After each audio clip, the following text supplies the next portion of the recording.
The views expressed on the Nova Society are those of the panelists and guests and do not necessarily reflect the views or opinions of the Phoenix Research Institute or any institution which any panel member is associated.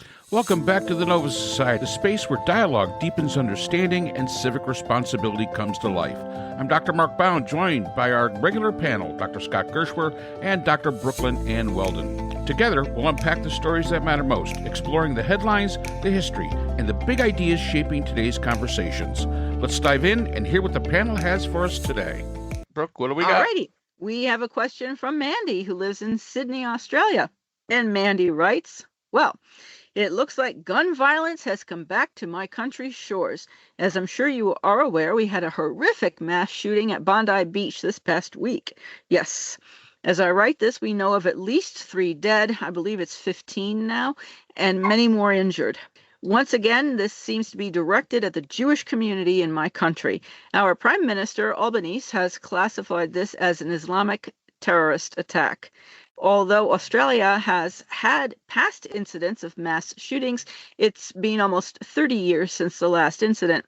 With the conflict in the Middle East still uncertain, the xenophobia currently in the US and Europe, and the general madness seemingly spreading around the world, do you see this as a trend? Should the Jewish communities around the world be concerned? Do you see any other communities that might become targets? Yeah, I do. The LGBTQA plus community, I do. And I have friends who live in Australia. They're in Queensland and in Adelaide. And the first thing I did was check with them. Are you all right? Because at least some of my friends are Jewish. And I didn't think they would be at Bondi Beach, but I just wanted to be sure that they were, not traumatized by what had happened. And of course, we saw the viral clip of Ahmed al-Ahmed, the Syrian refugee who got the long gun, I guess it would be an assault rifle, away from the father, the 50-year-old, who was shooting everybody. That was quite spectacular to see. And Ahmed himself, was unarmed. And I keep thinking about, was it at Parkland, Texas, where the the responding police were armed and they didn't want to go in because there was an active shooter, huh? Uvalde, Texas, yeah. Yeah, the Texas. And they didn't want to go in. And here comes this one man unarmed and got the gun away while the shooter was inactive. I mean, that was just an incredible. And he was hit twice himself, in the arm and hand, apparently. So yeah, I don't want to hear any more about, everybody should be armed, because if you're armed, then you can take care of it. Obviously, if you're armed, it's not guaranteed you're going to take care of it, because the police in Texas certainly didn't take care of it, but this man did. So Scott, what are your thoughts on this? I would say that this is an expansion of the Intifada. And there are cells in the United States. That was what I heard. There are sleeper cells now in the United States, and we can expect more of this. Well, I'll say this to Mandy asked a question, should the Jewish communities around the world be concerned? I can tell you firsthand info, yes. Yes, we are concerned. This is the amount of anti-Semitism that has grown since the attack of Hamas on Israel in 2023. I mean, just as we've said here before, 2 days after that attack has been an astounding lesson to me in the fact that that I think anti-Semites don't like a strong Israel. They don't like strong Jews. They don't want people who could fight back. And they prefer, the traditional view of weak, politically unconnected, homeless, landless people who exist at the mercy of others. And, it's not that way anymore. Yeah. Yeah, Dr. Gershwer, I do have a question. I saw Netanyahu, and I know neither you know, or I can abide him. Netanyahu was he lambasted the prime minister of Australia, saying, "Oh, you know, you're not protecting your Jewish community, and you know, this is terrible, and I told you so, and we need to do even more and have an even stronger response, and so on." What do you think about that? Should Well, I'm not a Netanyahu fan, as you know. I believe that he is very bad for Israel. I don't think he did a good job keeping Israelis safe. I think that he deserves a lot of discredit and blame for what happened in 2023 in Israel, and probably bears more responsibility, certainly, than the PM of Australia does. But here's the thing. Two things can be true at once. Declaring the Palestinian state rather than negotiating for the Palestinian state serves no purpose.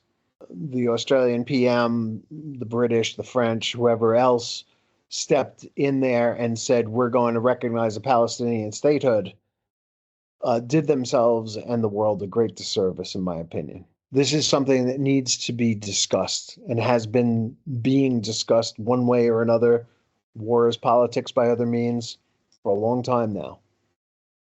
And it would be better to do it peacefully. Certainly support that. There are solutions to the one state, two state solution, one land for two peoples, dividing it in a way that people can abide by it.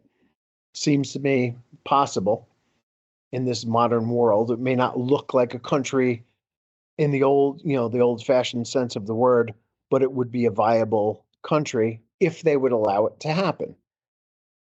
And I keep coming back to this idea that if the Palestinians or the Arabs put down their weapons, there would be peace. If the Israelis put down their weapons, there would be no more Israel. I firmly believe that. They are under assault by a large, very populated source of antagonism toward them. And they need to be strong, and they need to be careful, and they need to fight hard, dirty in the way that they do, or they will not survive in this world. All right.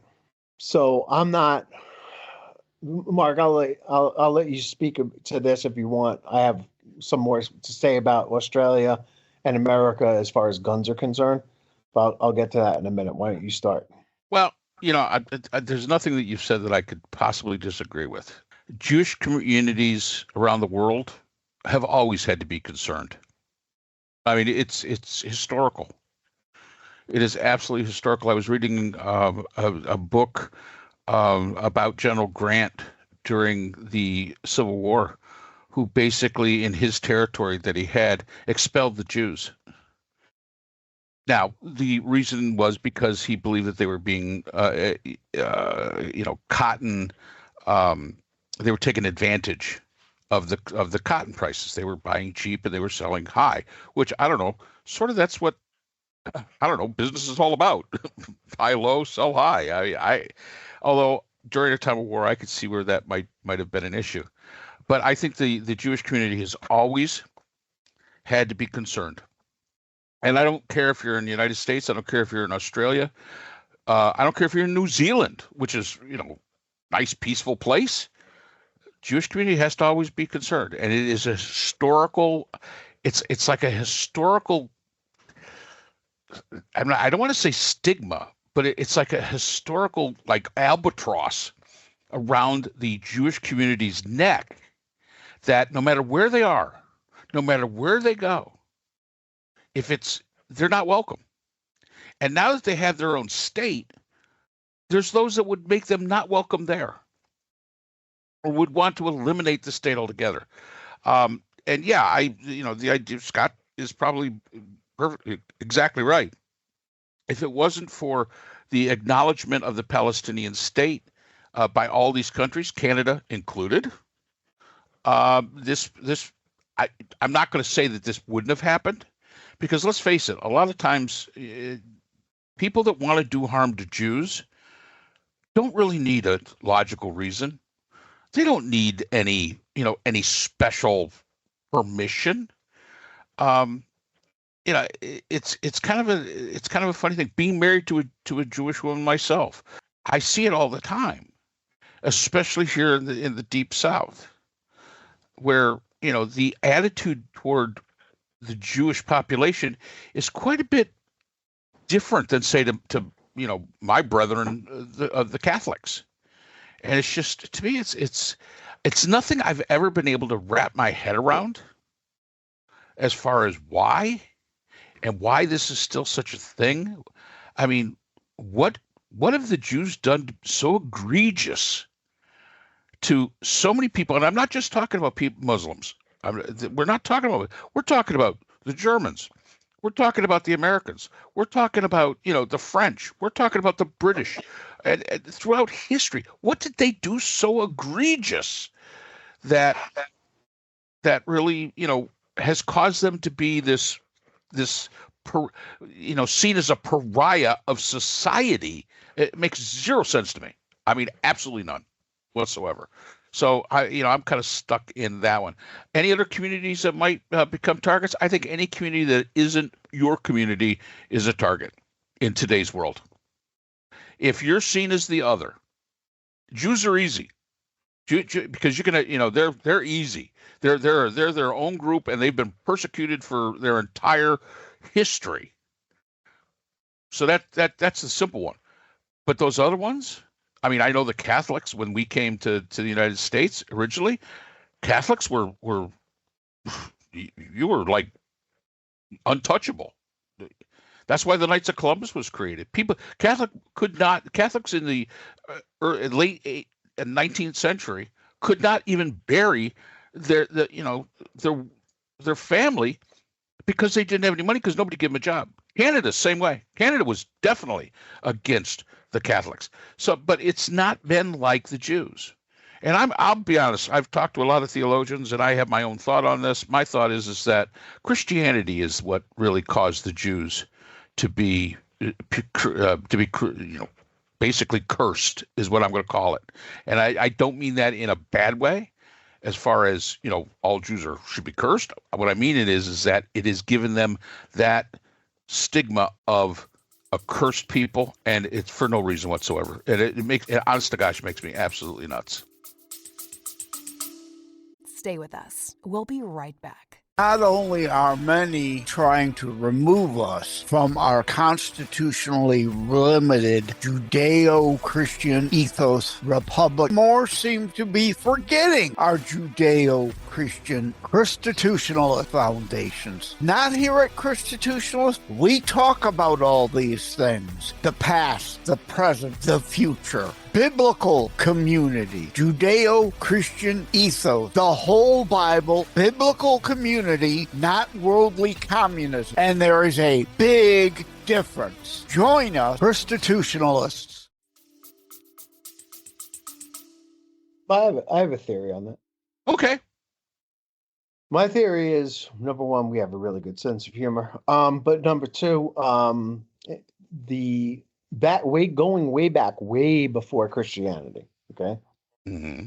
where people respected other people's gods, and they had multiple gods. You go to Babylon, they had a god. You go to Samaria, they got a god. They got gods, different gods who handle different things, and everybody was sort of like, "Oh, you got that god. He's a good god. We have a similar god to him ourselves. We got the thunder god, and we got this god and that god and all that." And the Jews came along and they said, "No, you guys don't have gods. We only have the God. We got the only God, and your guys are not gods, right?" And it's the whole Ten Commandments thing, right, where the Egyptian Pharaoh was oppressing the Jews, and Moses came in and said, "Look, we're gonna do some bad stuff to you guys. There are gonna be 10 plagues, and you're gonna have to deal with them if you don't let my people go." And, the praying to all the gods didn't help. The Jewish God dominated. And eventually the people left. And, obviously this is not history. This is myth. something a lot. Because there were 15 commandments. Remember, Scott? That's true. That was the commandments, right? Yeah. I bring you these 15 commandments. Boom. 10 commandments. 10 commandments. Yeah, exactly.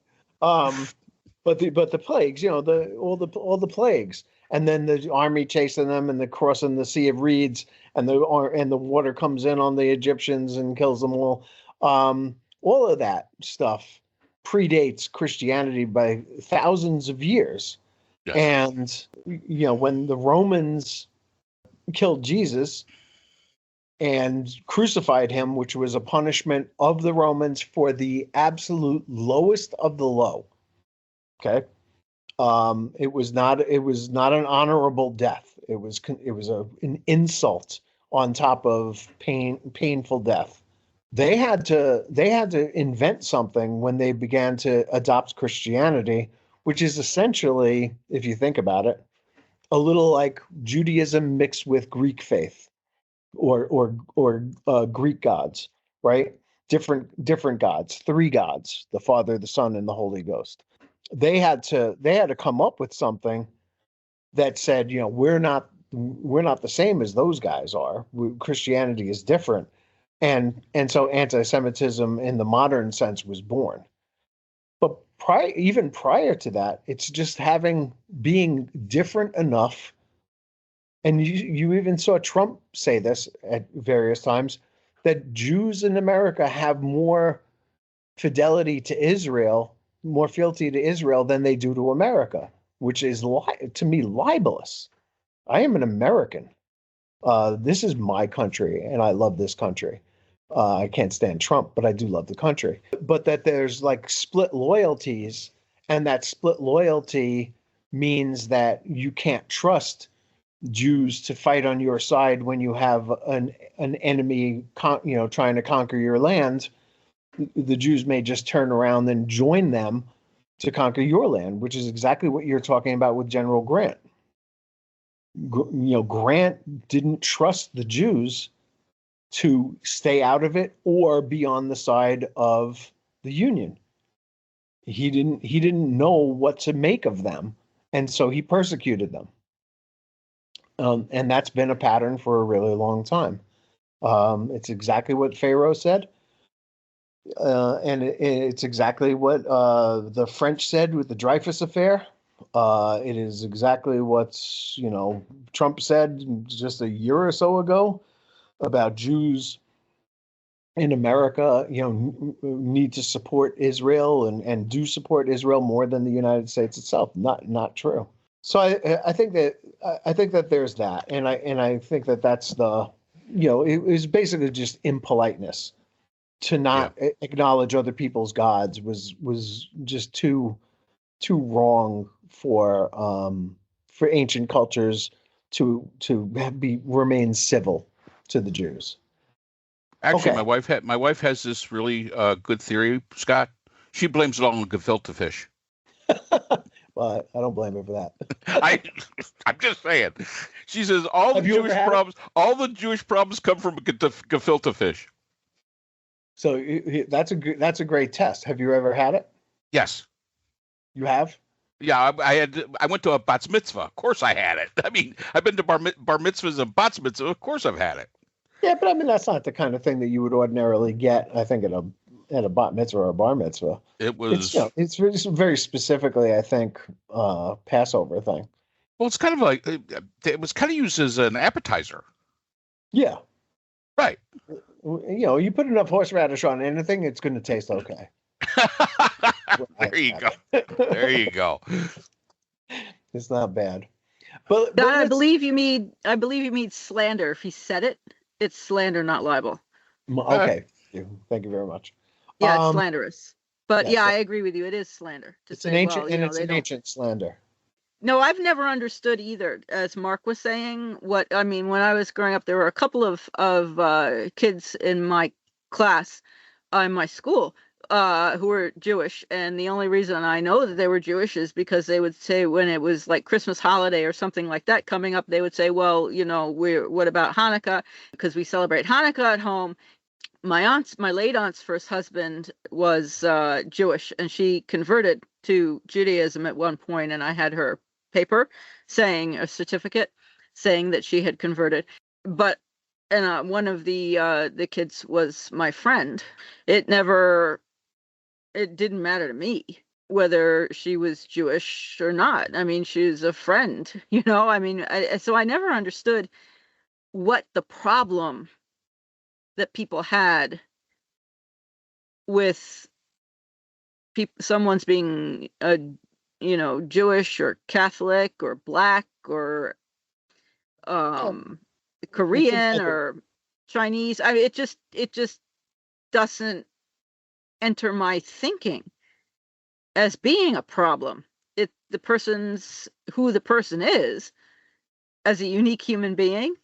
That's my perspective. So I don't understand. I really don't understand, and I've never understood the worldview or the paradigm of someone who is, I guess, xenophobic or bigoted, however one would put it, intolerant. Yeah. I just don't. And have you heard anything about, and I'm trying to remember where I heard this also from, if it was on an Australian news, I think it might have been on an Australian news program. It might have been ABC Australia, where there were concerns expressed about Islamist sleeper cells and a global intifada. And Islamist sleeper cells, for example, in the United States, and the concern being expressed by the person with whom they were speaking, that the present leadership in the United States was really too focused on, Epstein or Venezuela, or hiding this, or blaming everything on the Democrats, than it was looking for sleeper cells.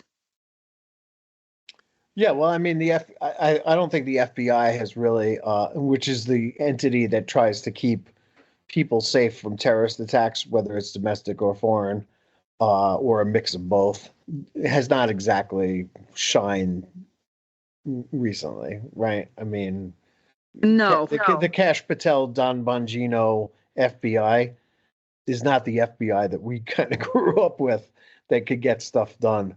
They have a tendency to rush to judgment, arrest the wrong people, have to let them go, brag where they should be silent, talking too much. Again, the costume drama aspect of it, just insane.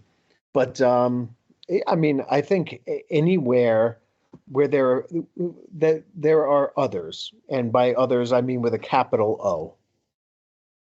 I think there's good reason to be concerned that they will be targeted, and Jews are other.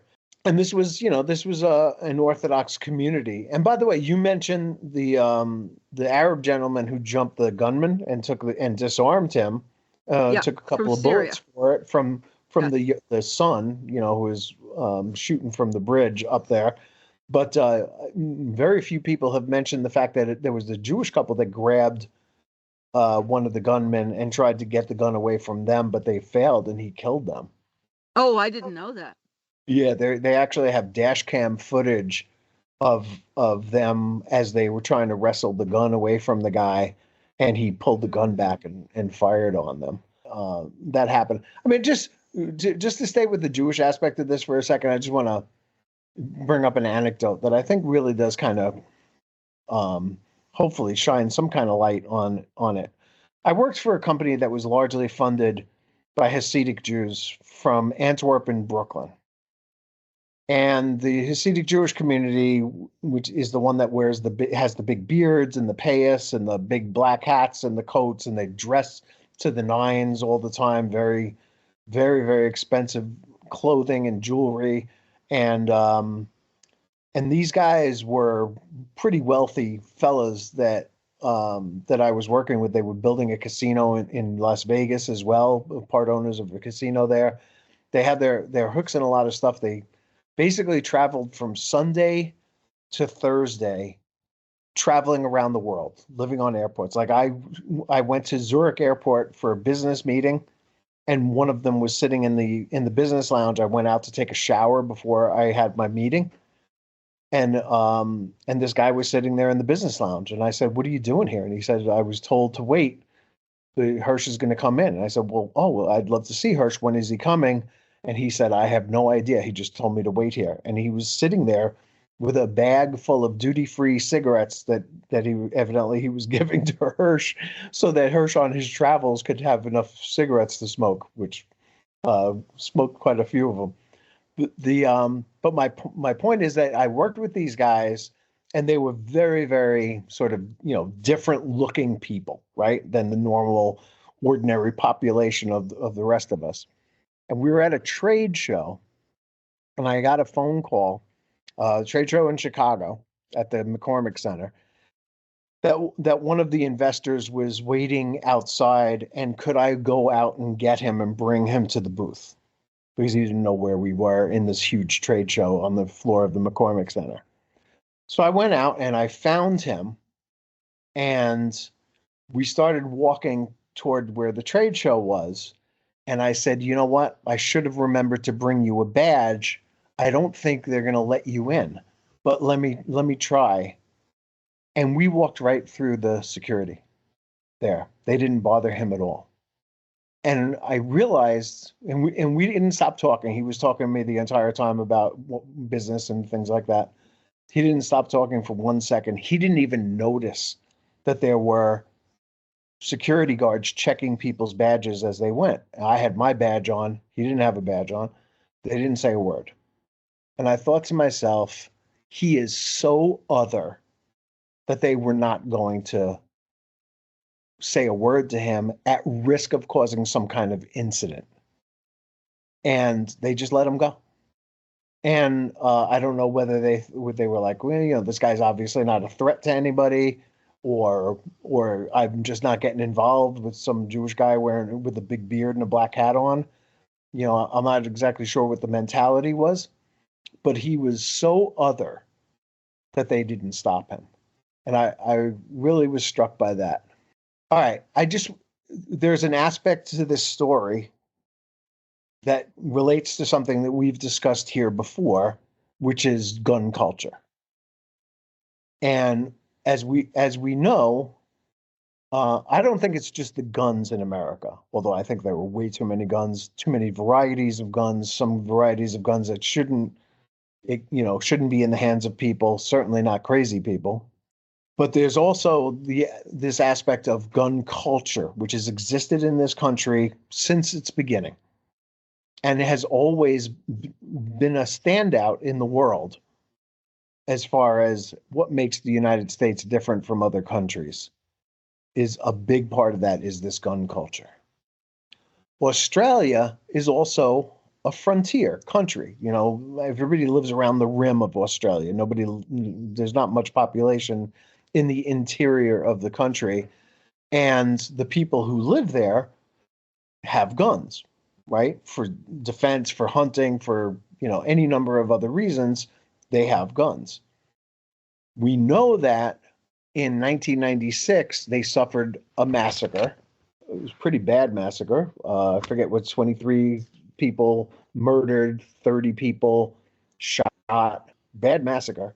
And that the Australian government decided to get as many of their licensed firearms out of people's hands as they could through a buyback system. And I don't remember exactly what the numbers were, but they spent a great deal of their money, taxpayer money, buying guns from people. And people were willing to sell them back to the government. Well, that's 1996. And since then, the number of firearms has increased in Australia. Right now, the number of firearms is about 4 million, which is about 4 guns per person, and it continues to rise. So the leaders, the prime minister and the other leaders in Australia acknowledged this, that they may have been resting on their laurels too much, and that they needed to take another look at their gun laws, and that they were going to do something about it. And he wasn't real sure about what it was that they were going to do, but they knew that they had to do something because of this attack. In 29 years since that buyback and those gun laws were passed, they have suffered 12 mass shootings. I'm sorry, they have suffered 4 mass shootings. 4. In the years before that, they suffered 12. So they think that they're doing pretty well with their gun laws. However, licensed firearms are, allowed, and most of the victims of shooting attacks are shot by licensed firearm owners. The man who was killed, the suspect who was killed in Bondi Beach, is it Bondi? Bondi Beach? Sajid Akram, right, had a firearms license for hunting and owned 6 weapons. He had held the license for 6 years with no issues. I'll put that in quotes, no issues, right? Although his son, Naveed, who was taken into custody, is in critical condition, had been a person of interest to the authorities in 2019 when they looked at him closely to see if he had ties to a Islamic State group based in Sydney. And they concluded at that time that he posed no threat. Obviously, that changed. So one of the laws that they're looking at is that you can get a gun license in perpetuity. And maybe they need to change that law so that now people have to reapply for licenses and go through the process again. That kind of makes sense to me, right? Because people can become radicalized over a period of time. And since 2019, evidently this young man who, with his father, shot these people has become radicalized to a point where he's clearly a threat. So they're willing to take a look at their gun laws and see if there's anything that they can do to close the holes. We here in this country are not. And the stark contrast, and you can't compare Australia's population to ours. So the way that they do the comparison is per 100,000 people. In Australia, they have suffered gun violence at a rate of 2.9 per 100,000 people up to 1996, and 0.88, not even 1%, 1 per 100,000, sorry, not percent, 1 per 100,000 since that gun buyback. So they're doing pretty well.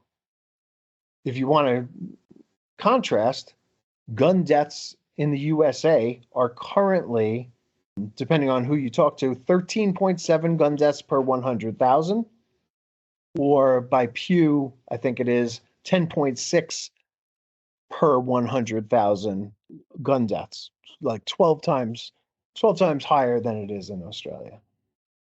We're actually doing better. I didn't know this, but gun deaths in the USA peaked in 1974 when there were 16.3 per 100,000 gun deaths in America. So my point, I think, is this. For Republicans or people who don't support gun laws, the perfect is the enemy of the good. If they can't prevent every single murder, why bother having any gun laws at all? That seems to be a philosophy that they take. And even though you would have to have a number of different gun laws to address a number of different scenarios, right? Handguns, assault weapons, etc. A bunch of different laws would cover different areas and close the holes that cause us to have such horrible gun violence here. We continue to do nothing but say thoughts and prayers because perfect is the enemy of good. And the craziest part about it is that most Americans, a pretty stable 56% of Americans, support stricter laws. But Congress won't do anything about it because they're getting paid by the NRA. And if we don't get money out of politics, we're always going to have this problem. But as soon as we get money out of politics, we can stop this problem from happening because we can have sensible gun laws that will greatly reduce, probably not eliminate, a lot of gun violence that we have here. And that's really the main point that I want to make, is that the American people want this. They tend to want it more after a gun incident, right? Uvalde, I think it was like 66%. Right now, it's probably down to like 57% of people want, or 56% want gun laws. And so it's not a front burner issue. It's a back burner issue that becomes on people's minds when something bad happens. And of course, it's more Democrats than it is Republicans that want stricter gun laws. But we can do so much more than we have done to stop this from happening here in the States. And we really should look to the approach that Australia is going to be taking over the next, I don't know, few weeks, a month. I don't know how long it's going to take them to look at their gun laws and say, how can we stop this from ever happening again? And it's not going to be perfect, but it's going to be damn good. And we should emulate that. We should do that here and do the sensible things that we need to do to stop violence from happening. Sorry, I know that. No, you know what? I'll tell you something. That's a great point. It's got to be more than thoughts and prayers. Has to be more than that. And until we get off our duff and say, thoughts and prayers are really wonderful. However, action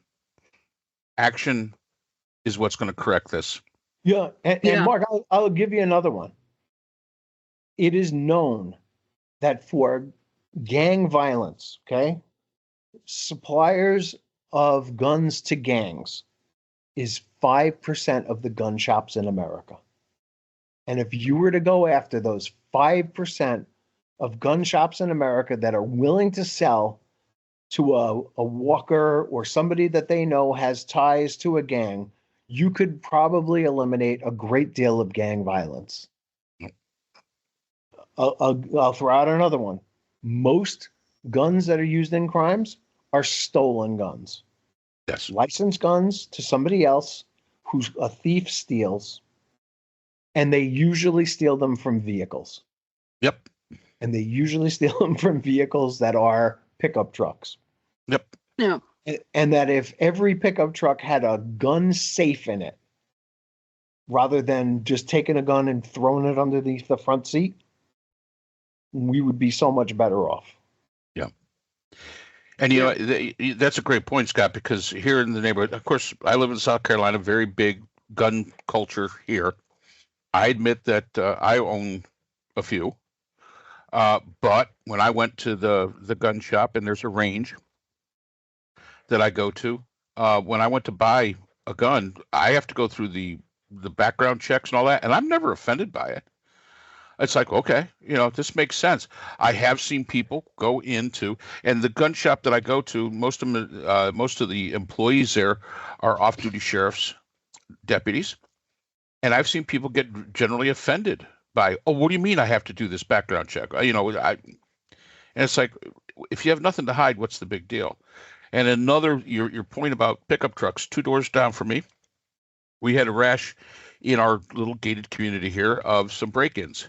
And the guy had a pickup truck, and he had a gun in it, of course. And he came down, he says, oh, yeah, they stole my gun. But that's okay because I have more of them. And I was thinking, you dumb redneck, you've just put a gun in the hands of the bad guy, and you have no problem with that because you have more of them. So yeah, it's we have to take some sort of action, and sensible gun laws are not an infringement. Everybody talks about the Second Amendment, but the bottom line is that each state in some way infringes upon this universal, totally open ability to have a gun. It is not an absolute. It is not an absolute, and I think that's what a lot of people definitely have to remember when we're talking about guns. And maybe you're right. Let's watch what Australia does, and you're right. They will do something within the next month or 6 weeks. They're going to have something's going to be there, and yeah. And I bet you they also come up with some sort of a terrorism law, something to address that. So we'll see what happens in Australia. Yeah, all right. And before we go, I wanted to add one point about America. Our gun situation. I was thinking about the Brown University, and at least one student, if not two, one was in went to elementary school like next to or very close to Marjorie Stoneman School and heard the gunshots, and another student who was exposed to the shooting had already been in a different school shooting and may have been hit by a bullet. I'm not sure, but there were at least 2 students at Brown who had already experienced school shootings as younger students. So now, I mean, not only are we having this year more school shootings than there have been days in the year, but the same person is experiencing multiple school shootings at the primary level or secondary level and now at the university level, which is just staggering. Yeah, we actually talked about this in the podcast before, that there was an incident, a gun incident, and the adults in the room didn't know how to handle it, but the kids all did because they've gotten training at school to how to handle a gun incident. Just, what we're doing to our children. And again, I don't want to get into the whole, we look at people in Gaza and go, how could they sacrifice their children that way? Well, what the hell are we doing? Yeah. Yeah, look what we're doing. Yep. We need to look to ourselves and attend to ourselves. And that's all the time we have for today's episode. The Nova Society is a production of Nova Society Media, a division of the Phoenix Research Institute. We want to thank our production partners, Buzzsprout, who hosts the Nova Society, Audacity, our editing team, Apple Podcasts, the largest source of podcast and music online, Spotify, the most popular platform for the Nova Society, and iHeartRadio, your destination for all things music and podcasting. The Nova Society is available on all of these and other quality platforms listed in our description. And most importantly, we want to thank you, our listeners. Without your support, the Nova Society could not be possible. If you haven't already, please consider subscribing on the platform of your choice. It's easy, it's free, and helps our channel grow. For questions or comments, you can reach us at nova.society.podcast@gmail.com. So on behalf of Dr. Brooklyn Ann Weldon, Dr. Scott Gershworth, and all of our production partners here at the Nova Society, I'm Dr. Mark Bound. Remember, the true power of society is knowledge. Thank you for listening, and we hope to see you again next time. We'd like to thank our sponsor for this episode, the Phoenix Research Group, an independent research consortium dedicated to providing solutions to social and political issues for NGOs and international government agencies. Through multidisciplinary, nonpartisan, and unbiased research, the Phoenix Research Group advances understanding and practical strategies for complex challenges. The Phoenix Research Group is a division of the Phoenix Research Institute, the producer of the Nova Society podcast.